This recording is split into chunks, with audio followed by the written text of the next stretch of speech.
Gautam neuro care brain stroke migraine fits brain and spine surgeries కి best neuro surgeon. అయోధ్యలో శ్రీరామ మందిరం ప్రాణ ప్రతిష్ఠ సందర్భంగా దేశవ్యాప్తంగా ఉన్న ఆలయాల్ని శుభ్రం చేయాలని దేశ ప్రజలకు ప్రధాని నరేంద్ర మోదీ విజ్ఞప్తి చేశారు.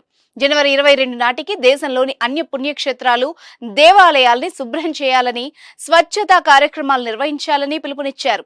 ఇందులో భాగంగానే నాసిక్లోని కాలారాం ఆలయాన్ని సందర్శించినట్టు తెలిపారు ప్రధాని. ఈ సందర్భంగా నాసిక్లోని కాలారాం ఆలయ ప్రాంగణాన్ని శుభ్రం చేశారు ప్రధాని.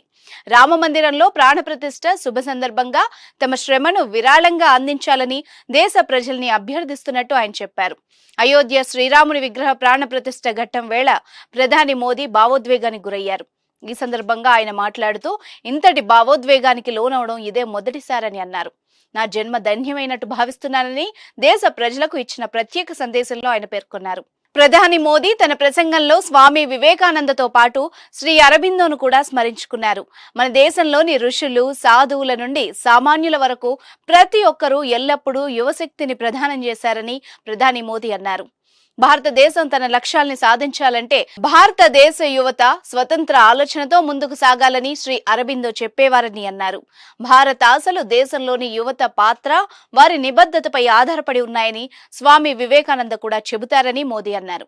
శ్రీ అరబిందో, స్వామి వివేకానంద మార్గదర్శకత్వం 2024లో భారతదేశ యువతకు గొప్ప ప్రేరణ అని ప్రధాని మోదీ స్పష్టం చేశారు. ఈ నెల 22వ తేదీన అయోధ్యలో జరిగే రామమందిర ఆలయ కార్యక్రమానికి సన్నాహంగా శుక్రవారం నాసిక్లో ఆయన కొన్ని ధార్మిక క్రియల్లో పాల్గొన్నారు. నాసిక్లోని పంచవటికి శ్రీరాముని జీవితంలో కీలక ప్రాధాన్యత ఉంది. సీతా సమేతంగా ఇక్కడ కొంతకాలం శ్రీరాముడు వనవాసం చేశారని పురాణాలు చెబుతున్నాయి. ఈ నేపథ్యంలో నాసిక్లోని శ్రీ కాలారాం మందిర్ను ప్రధాని దర్శించుకున్నారు. రామాయణం పారాయణం చేశారు. ప్రధాని పాటించే అనుష్ఠాన నియమాలు చాలా కఠినంగా ఉంటాయి. ఇందులో భాగంగా సూర్యోదయానికి ముందే నిద్ర లేవడం, యోగా, ధ్యానం చేయడం చేస్తారు. సాత్విక ఆహారం తీసుకోవడం వంటివి ఆచరిస్తారు. ఈ విధంగా ప్రధాని 11 రోజుల ప్రత్యేక దీక్షను పూనుకొనున్నారు. ఇదిలా ఉంటే అయోధ్యలో ప్రతిష్ఠించనున్న కోదండ రామయ్యకు తమిళనాడు నుంచి 2.5 కిలోల విల్లును కానుకగా అందనుంది.